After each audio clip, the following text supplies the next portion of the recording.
Well, good morning, everybody. It's April, your financial coach in your pocket. And today is hump day. I love that freaking commercial with the camel. It always makes me crack up. But anyway, so I wanted to pop in again to talk about solo and secure retreat. Anyway, I came across an article by Charles Schwab or somewhere therein. And the article was talking about retirement planning by the decades or by each decade. And so I actually took a look at the article because I wanted to just see what they were talking about. I actually did retirement planning by the decades, and I interview people in their 20s, their 30s, their 40s, their 50s, 60s. I don't think I got to anybody in their 70s. I don't think I found anybody. But I hit all the decades, and I just talked about what each decade did and what you were doing or what was going on, and just had a conversation with different people around just what I thought about what happens in each decade. So that's on my YouTube channel, zelkinfinancial.com.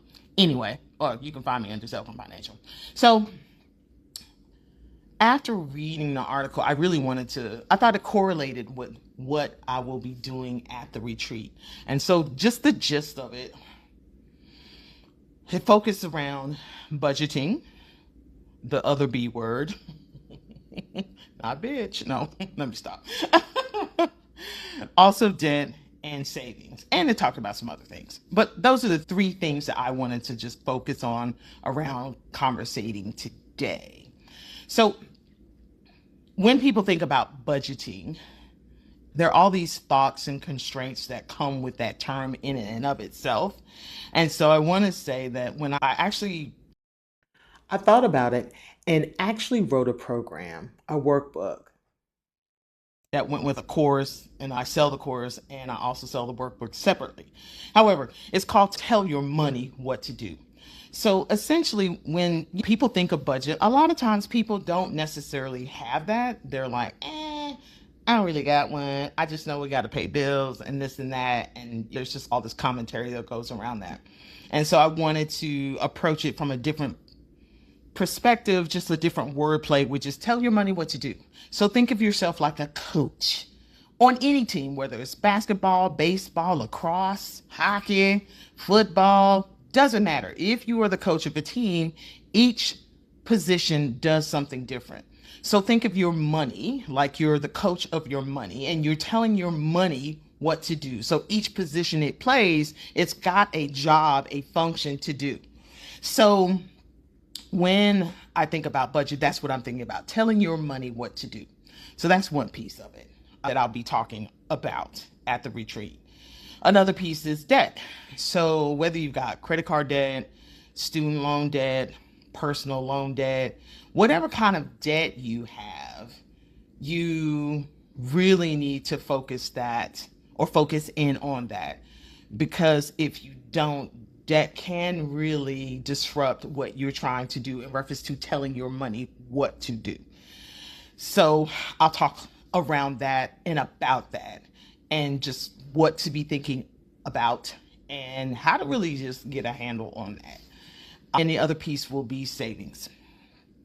You know, there are a couple of things that you can think about. You know, most people want to have an emergency fund. So you want your money to be liquid, what we call liquidity, and you want easy access to it.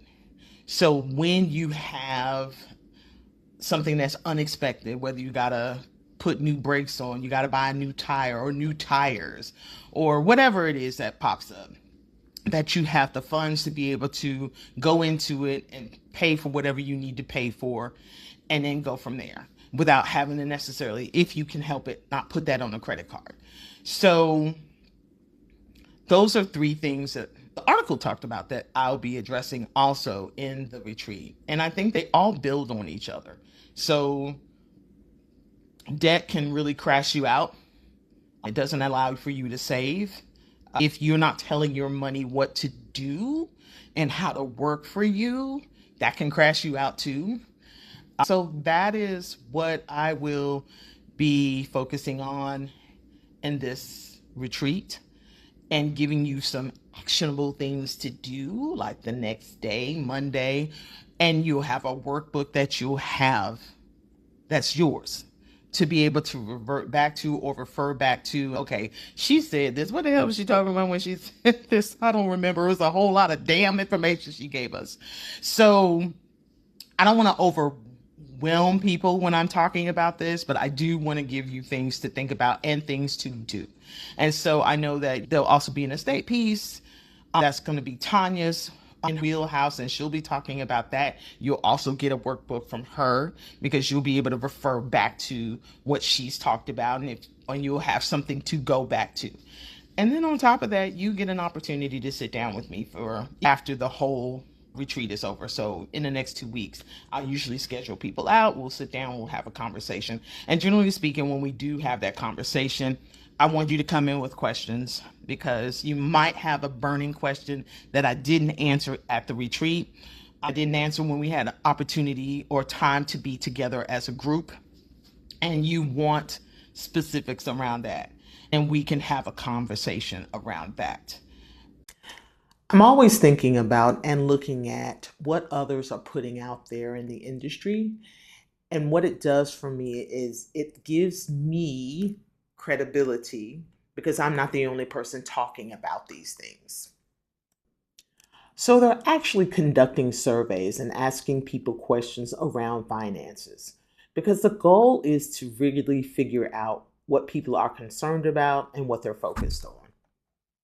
And so for me, my goal is to be transparent and to serve you as best I can. You might not necessarily be my client, but if I can put you in a better position to move forward with whatever your plan is or their lack of, and for you to create one, because that's the other piece. Part of the conversation around this is really to have a plan. And I know 20s might be like, what? Oh my God, I'm just trying to work. I'm trying to get a career started. But if you can put something in writing that you look at and you're like, okay, for the next 10 years, this is where my focus is going to be. This is what I want to see financially happen for myself, and have some plans or goals or whatever the hell you want to call it. Have something that you can aspire to. That's what you want to complete in that decade's period.